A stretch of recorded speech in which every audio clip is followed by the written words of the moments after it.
Today we had another just outstanding consultation with Anita from Texas, and she is doing amazing things. She survived, not only survived, but she did really well through the Snowmageddon of 2021, and that prompted her even further to move forward with important things as we look to the future. So you're not going to want to miss this.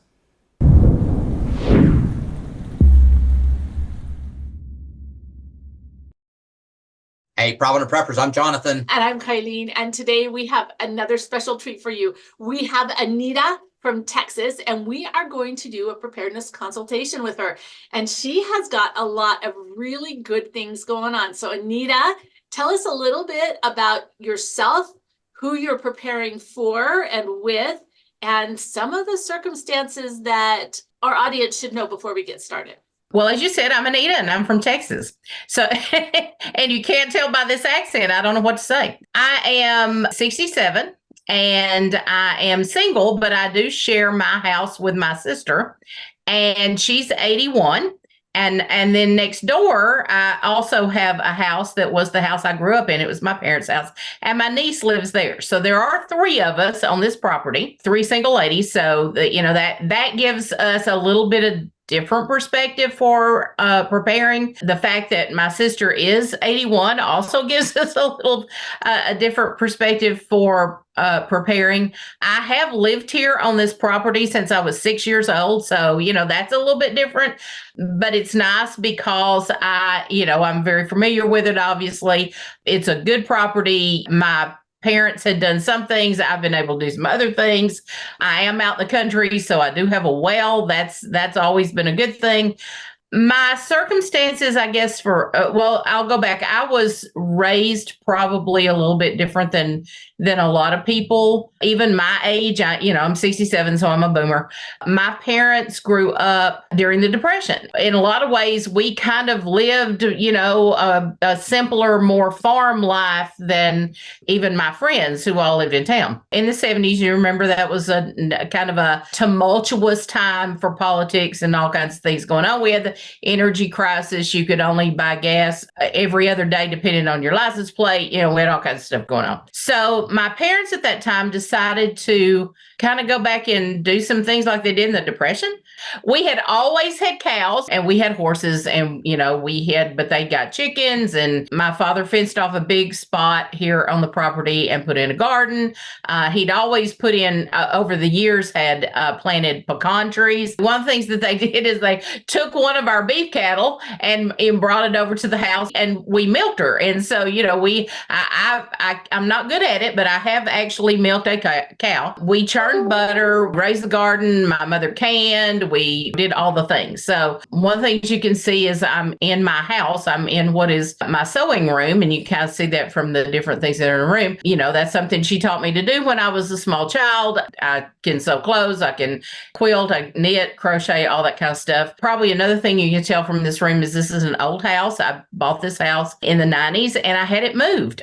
That was quite the experience. House movers came in and cut it in half with a chainsaw and laid the roof down on top. And it was in January. And, we had an ice storm and a flood and all kinds of stuff while that was happening.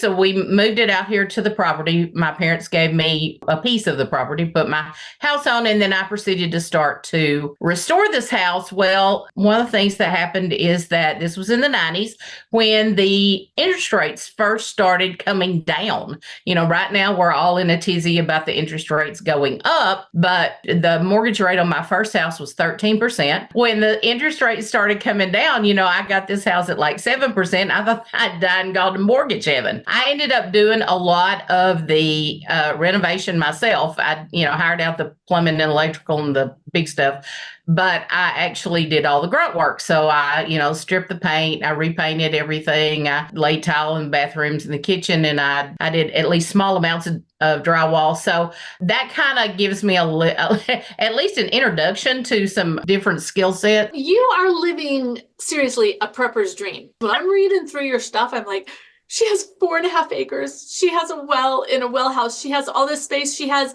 mature pecan trees.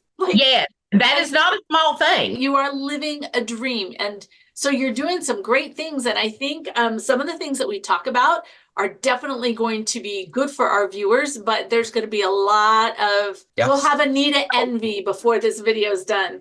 So this is the way I was raised. And, I got in on the end part of the process of like growing a garden because, mom and daddy would go plow. And I mean, it's crazy. Dad plowed the horses. He had 2 tractors, but he plowed the garden with a horse. When I say they went back to the Depression, they really did. But they did all that part. And then we, the rest of us only got in on this process when it came time to pick all the stuff and preserve it. So there were lots of things I didn't know. And in COVID, that's probably when I really got serious about prepping, because up until then, this is just where I live. And I grew up watching people do things themselves, being self-sufficient. Truly, there was nothing my father could not do. And I say that seriously. And so it was just a way of life that you did for yourself. And, I grew up in a rural community where everybody lived this way. But when I stood in Walmart, the week that COVID hit and everything went crazy, and I was standing there in Walmart and it had nothing in it. I mean, literally the meat and cheese aisle from the front of the store to the back of the store was empty. As my niece said, they even took the bad soups. I mean, there was nothing in the store. And I thought, I think maybe I better figure out how to garden in case not to feed us, 100%, but to at least know how, because gardening is a process. As Colleen, you're a gardener and you just don't go throw stuff in the ground and it grows. And so that was the time that I started to systematically approach things in a prepper perspective. The land on this property is not that great. It's red clay, iron ore gravel. The part that Daddy used for the garden when I was growing up, he incorporated a lot of manure and stuff into that. So that's really good. And what I did with that is I put some fruit trees over there, but for what I'm going to grow for us to eat, like vegetables,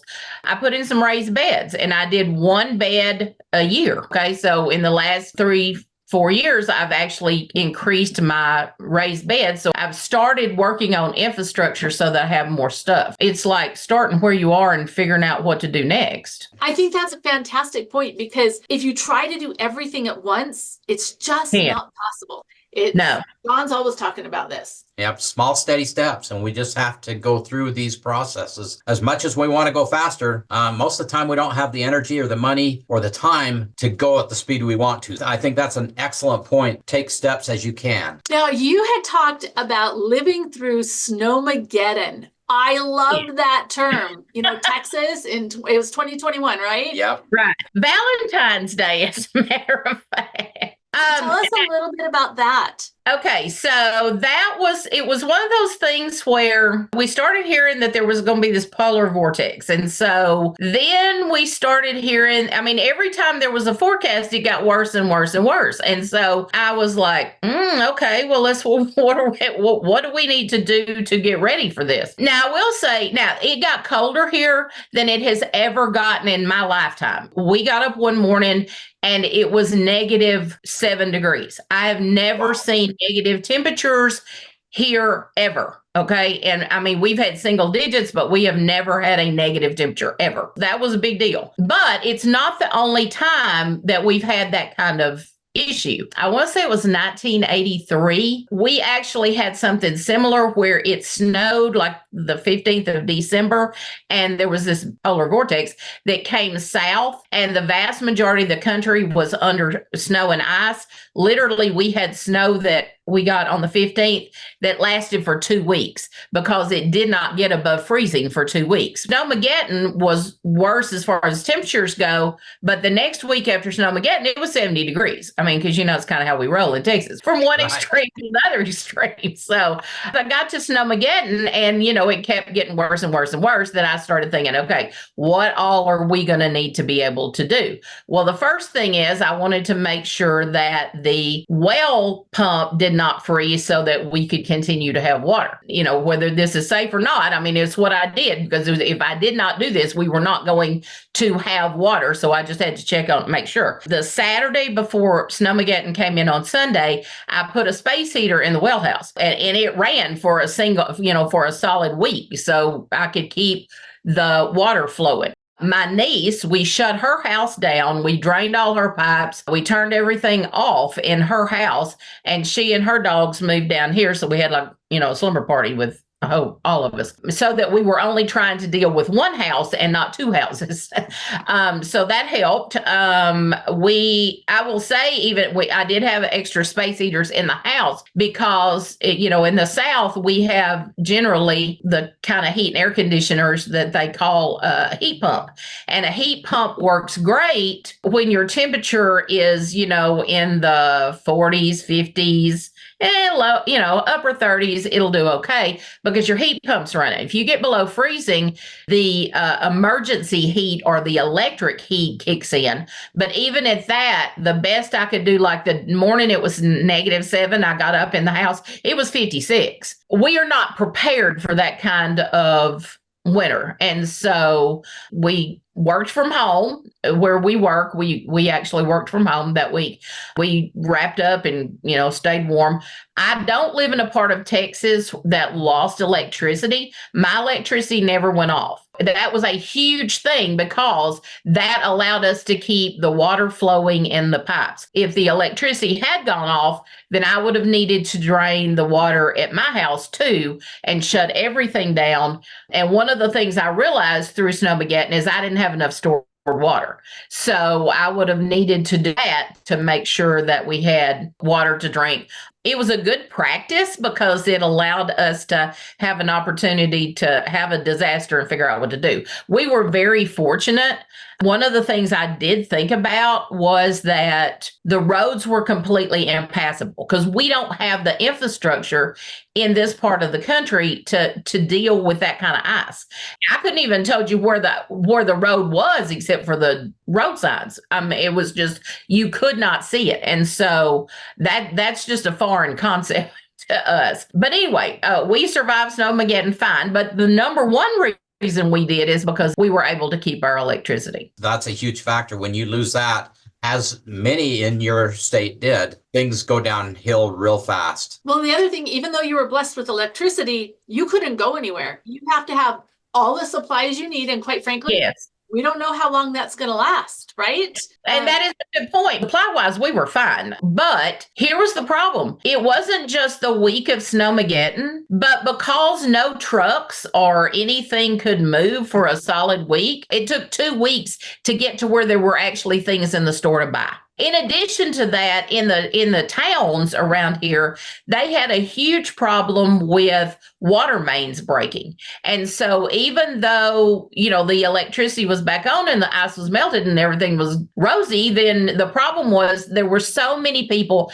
having to deal with the aftermath of the storm. And the water part was a big, big deal. Obviously, I had water, but, other places didn't. And it even affected the hospitals in this area. The 2 major trauma centers, that are within our geographic area during Snowmageddon and shortly thereafter had no water. That's a big deal when the hospitals don't have water. So let's talk a little bit for a minute about now what your plan for heating is because you've experienced this. So if you didn't have power, you've got 3 buddy heaters. Yes. The sad thing about, moving an old house, because old houses had chimneys. When you move a house, you lose your chimneys. And so I did put the fireplaces back so they look like fireplaces. And I have actually piped them for gas, even though I haven't put any gas logs. I've looked at them, but they don't appear to be overly efficient. And, I have 12-foot ceilings. So, all your heat goes up.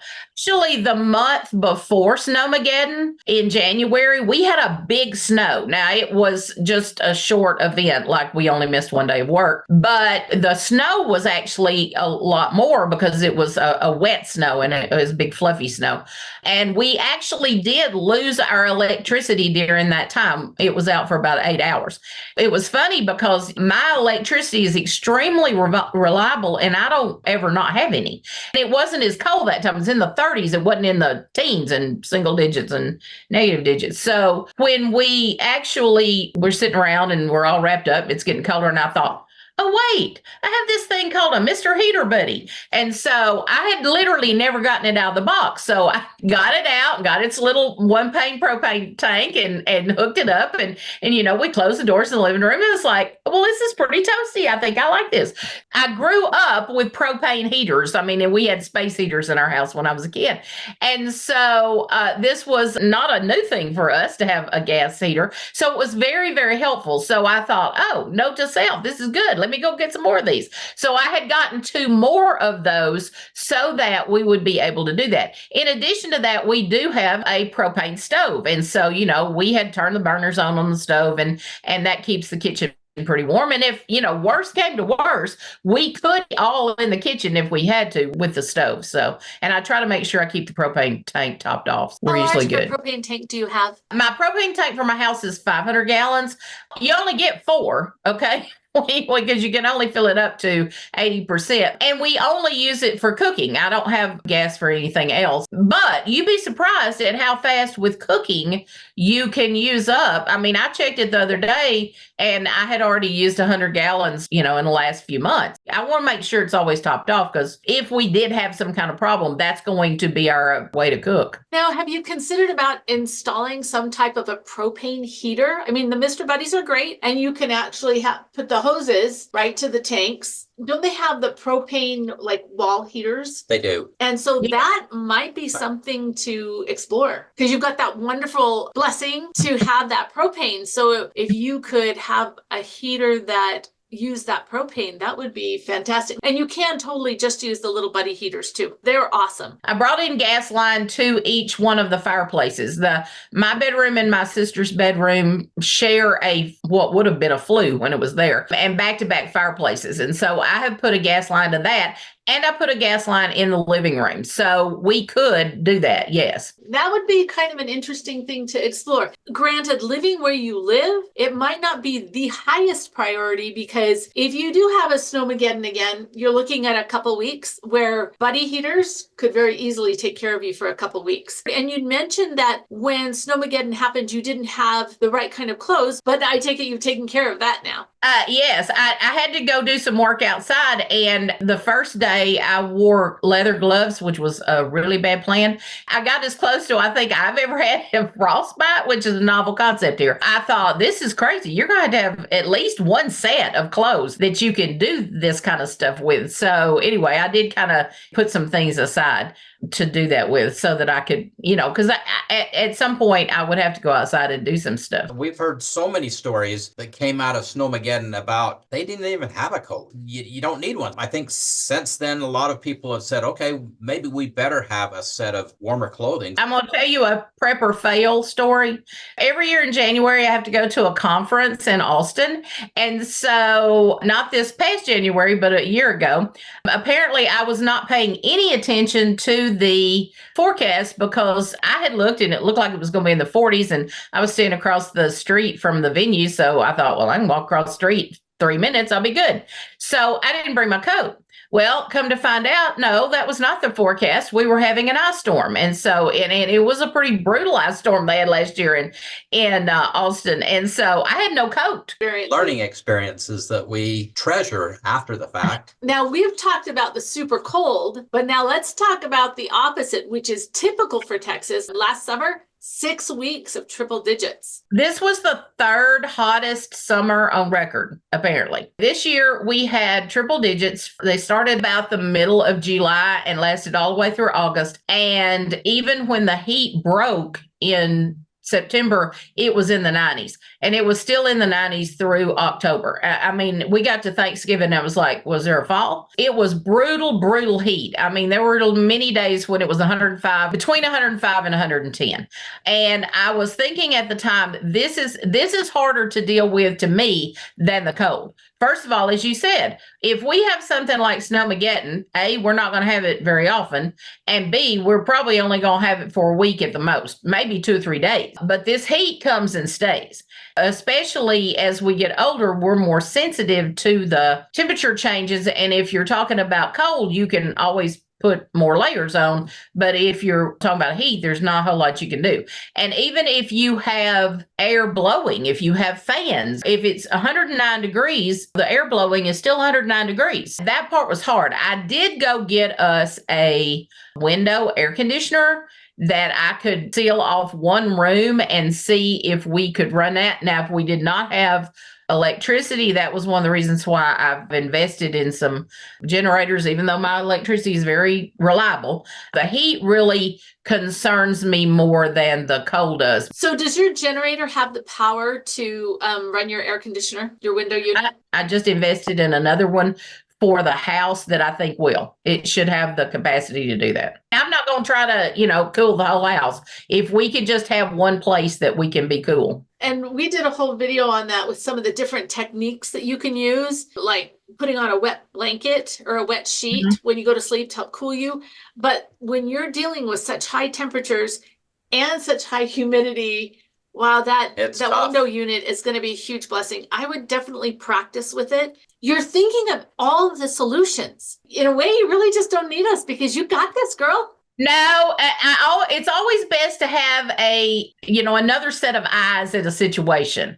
I've tried to think about all the things, as I literally go through the day. Okay, so here's what's going on today. What would this be like? And the biggest thing is, what would this be like if we did not have electricity? Because, that is the biggest issue. Our whole society survives because of electricity. That's the number one thing. If I have electricity, then I can mitigate some of this other stuff and I can have water. For one thing, if I'm going to garden in the summertime, I'm going to have to be able to irrigate my garden beds because while we were having 109-degree heat, we were also not having any rain. So I was watering twice a day. When you have these really hot temperatures, what do your night times look like? What do your temperatures get down into the 90s, the 80s? That's a good point because that is very different depending on where you live. If you're in a town or in a city that has a lot of pavement, all of that pavement's going to soak up that heat. I remember going to an event in Dallas and we got out and it was about 10 o'clock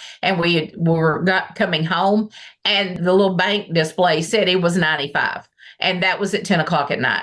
But in the country, outside the city limits, we don't have as much pavement. And so it does give the temperature the ability to, cool off a little bit. But we will still be in the high 80s. Where I was going with that question is, I don't know if you've looked into the possibility of a whole house fan that could be mounted in your ceiling. You only would use that when the temperature drops in the evening so that you can pull in cooler air and force all that heat up and out of the attic. That would be a good option. And they have some that are run by a DC fan, so they're very, very energy efficient. So we've had a whole house fan. When we built this home, we couldn't afford to put in an air conditioner. And so it's installed in my kitchen up in the ceiling. You can hear it barely run. Right. I mean, just a little bit, but it will suck all of the air through the whole house. We'll open windows on the one end and it pulls all the air through the whole house and up there. So what it does is it cools like the mass of the house too, with all that air coming in, and then it goes out the attic. And so it makes it so that it just cools everything at night. So it takes longer for the heat to build up during the day. So that's a really good point. It doesn't take much power to run that. It only takes 60 watts for this one. And the other thing that does is that it's taking not only the house air, but also the attic air and cooling that back down, getting all the hottest air out and cooling things back down so that you've got less heat radiation coming in. That would be a good option. I'd be happy to help direct you to the company that has those. To me, that has just been such a great blessing. You can get regular ones that use 200 or 300 watts, but this one only uses 60. So in a crisis grid down situation, you could run it with your EcoFlow or, something like that. You got pretty much everything else down that I could think of because your house is designed really well with the high ceilings and the lots of windows for airflow, other than putting the wind or the fans in the window at night to bring in that cool air and to exhaust the hot air, which I'm sure you're already doing. We don't ever do fans unless we're having a disaster and we don't have any electricity because, the air conditioner will run all the time. It's interesting that you say that because, I grew up in a time when people did not, for the most part, normal people, did not have air conditioning in their homes. We didn't even have air conditioning in school when I was a kid, but people had. That was a very popular feature of houses back then, was to have an attic fan because it pulled all of that heat up out. And I have gables on my house. And so I do. One of the gables actually has, instead of a window, has louvers so that if you did a fan, that you could do it that way. But the 12-foot ceilings do help because the heat rises. I do have several box fans. And when I was a kid, because we always lived in an old house, so none of them had an attic fan, but we always put the box fans in the window. This room is actually what was called a sleeping porch. At one point in time, it was a porch in its previous life, but somewhere along the line, somebody filled it in and made it into a room, but it's called a sleeping porch. And you'll notice that like this door that's over that shoulder goes into the house, that goes into my bedroom, and the door that's directly behind me goes to my sister's bathroom and then into her bedroom. But you'll notice there's windows all the way around two sides of this room. And so when there was no air conditioning, obviously you would open all of these windows and then that gave you, airflow. There's big windows on both sides of the house. There's a front door and then I have a central hall that goes all the way through the middle of the house. And then there's a back door. So the whole purpose of a house like this, it was built in 1911, is to provide for ventilation. In fact, one of the things that this house has that I really love, it actually came with 3 original ceiling fans from 1911. They are Westinghouse. They're cast iron. They probably weigh somewhere between 75 and 100 pounds. And they have original light kit. And they don't have like a pull string or anything. We have a switch on the wall. We didn't get them installed for a while after we had moved into the house. And when I took them to Dallas and had them restored and brought them back and put them up. And the first time we turned them on, it was something akin to a helicopter taking off. So it was like, oh, wow, this is a pretty stiff breeze here. So the ceiling fans we actually put a rheostat switch so we could turn them down a little bit. But if worse came to worse, all 3 of those ceiling fans could be going at the same time, and that would produce a lot of air. This is a gorgeous older home. It's amazing, but because of that, there's no storage space. Do you have any kind of a crawl space? Oh, yeah, I have a crawl space. How big is the crawl space? My house sits on a hill. My house sits on the side of a hill. So one side of the crawl space is like taller than the other. That's the thing about moving a house. When you move it and you sit it up, you want to set it up high up off the ground. So it has a pretty good crawl space, especially on one side. That's an interesting thing that you brought up because in the old days, apparently, one of the things that people did is like they stored potatoes, because it's hot here. And so if you're going to store your potatoes, you want them to be as cool, as cool as possible. And so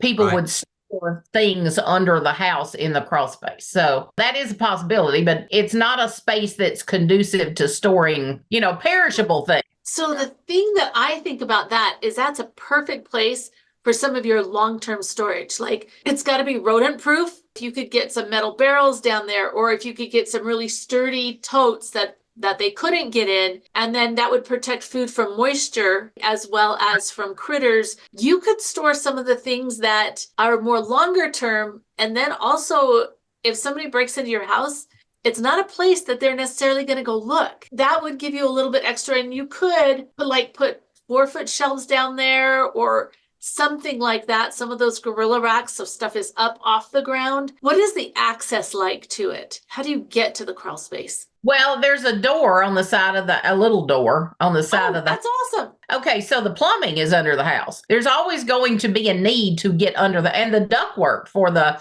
HVAC system is under the house as well. So on the tall side, it's not that tall. I could put like maybe one layer of stuff on top of something so that I had it up off the ground. So that is a possibility. From everything in our conversation, you have really maximized the storage space that you have. Like you have stuff everywhere that there's a place. there's clutter and hoarding in our DNA, I'm afraid. And so oh, there's always things that can be, you can always do more with your space. And so one of the things that I need to do is I need to get rid of some stuff so that I'm better utilizing my space. My closet is tiny, but I don't have a whole lot of clothes, so that's not that big a deal. But I can use like the floor of my closet to do some things. Like, for example, I watched your video that you did about taking care of your solar generators. And you were talking about they needed to be, basically in climate control storage. Well, I thought, okay, well, that's not the storage building. So to be able to do that, I'm going to need to bring those into the house. And then I've got to figure out where I'm going to put those. I was thinking, okay, so there's some things in my closet that could go to the storage building because they don't require climate control storage. And then I can maximize some more space. I'm fighting the clutter battle too. This year, we're going through everything. And like you said, okay, I really don't need a lot of this stuff, and it's just time to make some room for more important things. Yeah, So he's been incredibly courageous, because I do think that sometimes it takes a lot of courage to part with stuff because you're thinking, oh, what if I need it someday? Let's talk a little bit about your well pump house. Tell us about that, because I noticed you've got insulation in there. That little building's about 20 years old. As I had to have that well drilled in 2002. We had the original well, or the well that was here when we moved to this property when I was 6, is in another building that I can use for storage. It's like the old well house. And it was a big well, 3 feet across, hand dug, that kind of thing.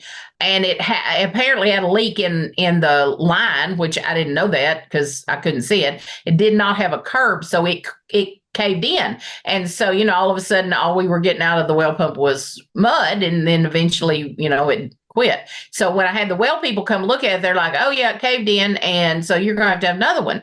And I said, okay. So we went down, we did the same aquifer. So it's close by. It's not very far, but I built that little building. When I did that, we did put a 200-gallon pressure tank there. So that was one reason we didn't know the electricity to the well was off, because, we still had water until we'd run out of that water. So that helps. So that gives us a little bit of water storage. I know that's just huge. 200 gallons of freshly rotated water all the time. Yes. That's awesome. That's not a small thing. That's good to know that we have that. I am going to have some work done to the little building in this year. That's one of my infrastructure projects that I'm going to be working on.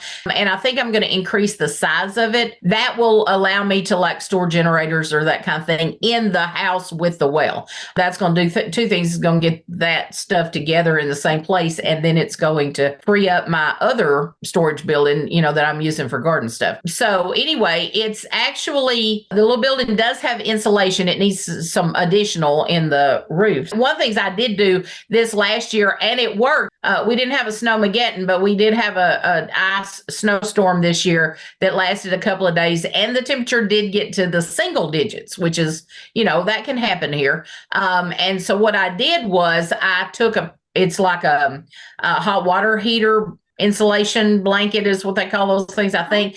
Laid that over the top of the pump so that it didn't freeze and we didn't have any problems. So that worked okay. I am so impressed with your ability to see a potential problem and mitigate it. Like, nobody had to tell you, oh, you need to make sure you do this. You're just like, that might be a problem. Let me figure out how to take care of it. Only because it froze before. And, I had to work all out before we had water. So it's like, and part of that comes from the way I grew up. My parents didn't teach me a lot of things, but I learned by watching them do stuff. And so they were very, very self-sufficient people. One time when I was restoring the house, the window in my bathroom, the sash of the window was rotten. And so I was going to need to take it out and take the window someplace and get it repaired and replaced.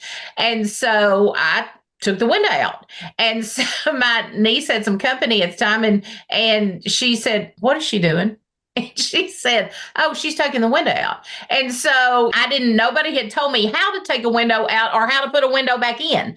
But, I figured, well, it can't be that difficult. I grew up watching my parents do that kind of thing. It's not I don't think I can do that. It's like, okay, well, I need to do this. So how can I figure it out? You are truly blessed Yes. to have been raised in that kind of environment. I am the water department. I am the sanitation department.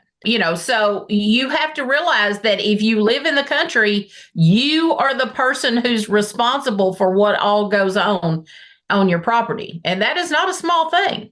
Let's continue on with your water well. You talked about the possibility of running it off the 2 EcoFlow, and that may be possible. I don't know if you've had a chance to look at your well specifications and how much energy your well needs to both get started, the surge, as well as running. That would be something that you probably, if you haven't got that information, that would be perfect to find out, either from your well driller or from information that you have, manuals. That's the key there, is how much do you need to get that pump started and then to run it. Actually, I did have, and it's one of those things, I've had it done, but I hadn't tested it to see if it works. And, you learn new things when you test them. Theoretically speaking, the EcoFlows should work because I do have the dual voltage hub, which makes them 240 instead of 120. The well guy come and put in the switch to be able to plug in a generator. I did that when I got the first regular generator so that I could run the well. If our electricity is going to be off for less than 24 hours, I'm not going to worry about trying to run the well.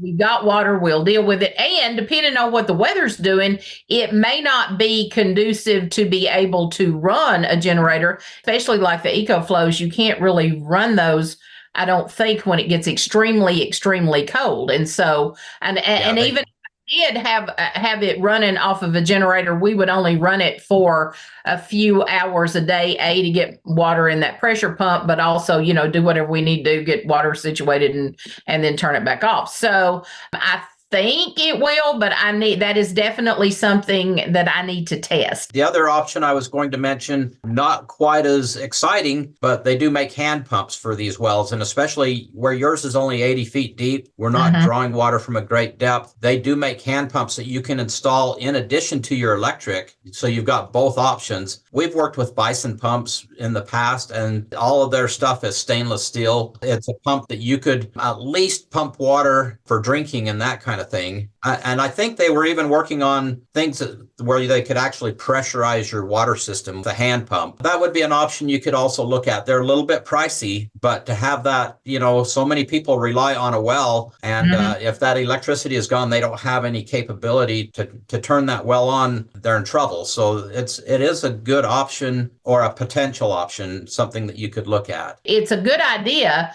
I've always thought having a hand pump would not be a bad thing. So that's a real good idea. So what else do you have that we should talk about before we are finished today? What other questions do you have for us? We are just sitting here in total admiration of all the things that you've done. Well, thank you. But it's okay. So one of the things that, I think about is the fact that we are not young people. And, it's one of those things where I can do these things now, but, as we age, are we going to continue to be able to do those things? So that's something that I think about a lot, is us getting older. And as we get older, we are less mobile. So there's a lot of work to this, and I'm extremely blessed. I didn't have to go out and find this land. It was already here. So, and I was already here with it. So that is an extreme blessing. And I am very, very aware of that. But there's a lot of work to this place. And so I have a full-time job and I love my job, and I'm going to work at least for the foreseeable future. Eventually I'll retire, but still I need to, when I look around and I see how many things need to be done, I should be working on this project, that project, I'm thinking there's going to come a day when I'm not going to be able to do some of this stuff. And that's a reality for our lives. So I have a couple of different thoughts on that. The first is that the lifestyle that you're leading right now should help you maintain mobility significantly longer. John's mom is 87. She still lives in her own house on an acre, and she gardens. She doesn't really like to garden. She much prefers to sew, but she's still maintaining it. Now, she does like hire one of the grandkids to come and mow her lawn for her. I mean, she does things like that because some of it is just too big. And every once in a while, all the kids will come to her house, like on Memorial Day, and they'll prune everything and they'll do it. So your community is a big deal. I would make sure that you are investing in those relationships. And sometimes, you can get some of these junior high or high school kids that want to earn some cash, and they'll do some of the things that you can't do. I have MS, and so my mobility varies. Sometimes I'm just fine, and other times it's impossible for me to walk across the room. And one of the things that we've done looking at the future is that in the back, we have poured a whole series of sidewalks. And normal people wouldn't need a ton of sidewalks in their backyard, but if I'm using a walker or if I'm having a really bad day, tripping and falling is very dangerous for me. And so we recognize the problem. I'm the problem, aren't I? I'm the problem. We all just have our own set of problems, but we recognize the limitations, and then we are actively mitigating what we can now. And so as you look at some of this, you might look and say, okay, I think it might be a good idea for me to change something about the well or something so that 20 years from now, when I am 87, I don't have to go take care of the well. It's a really good thing that you're looking towards the future that way. Mama mentioned community, and I'm sure you have a wonderful community there, friends and family and loved ones and people. And that is so important to what we do. It's so important to our future to have all these relationships. And I'm just guessing that knowing you, that you probably have a wide net of community. There's not a lot. I don't have a lot of family here, but we are part of a very active church. And that's really good. One of the things our church did after Snowmageddon is if that people could not get to, like if they had broken pipes and they couldn't get a plumber, they couldn't afford a plumber, they could contact the church office and the church would help get them set up with somebody that could help them with their pipes. So, our church is very, very active in the community, and that's a great thing. I am blessed with lots of friends. That's one of the things I like working is because I love my work friends. So, yes, I do have a very strong community. And that's a big deal because when you have even personal disasters, having that community is so important. That's wonderful. I absolutely agree. And a lot of times people are just focused on what's going to happen when the big thing happens, right? The big thing. But quite frankly, life is full of and we need each other. One other thing I was going to mention, and I don't know the situation with your home, is the insulation level, especially in the ceiling. That may be an option that would help not only save on your utility bills, but make your home more resilient. Is if it is lacking in insulation, there are programs out there that'll help you. Utilities, the federal government, the state governments have all kinds of incentives to help with upgrading doors, windows, insulation, especially things like that. And you may want to take a look at those. There's a website, it's DSIREUSA.org. Again, that's DSIREUSA.org. And this is a database of all these incentives throughout the entire country. But you can look at specifically your state, and it will tell you what utilities have incentives, what counties, what state, what federal incentives there are. And you can kind of pick through those and get some help on, with things like insulation, sometimes windows, doors. Insulation is always a big one for me because, it saves us money day to day, but it also, when these crises happen, a home that's well insulated will do so much better than one that isn't. Anyway, just one other option that I thought I'd throw out. I appreciate that. I put insulation in the attic when I moved in. And since then, I have put another layer of insulation. It's blown insulation, but I do have that. I also have insulation under the floor of the house. This particular kind of house, and houses, all houses are built differently, but this particular style of house, the floors are 1x4 tongue and groove pine. So the floor, there is 1 inch of pine between me and the ground. Those boards have kind of, they grow and shrink over time.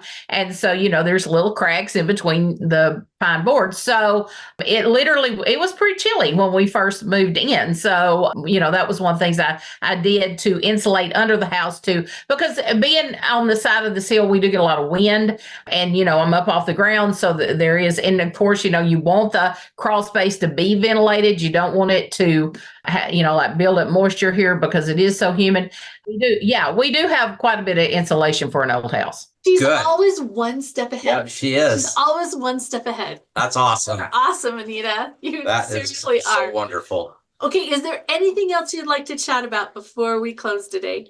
I'm trying to think. As I said, I just wanted another set of eyes to look at, what all I have and what did I not think about? What do I not know I don't know?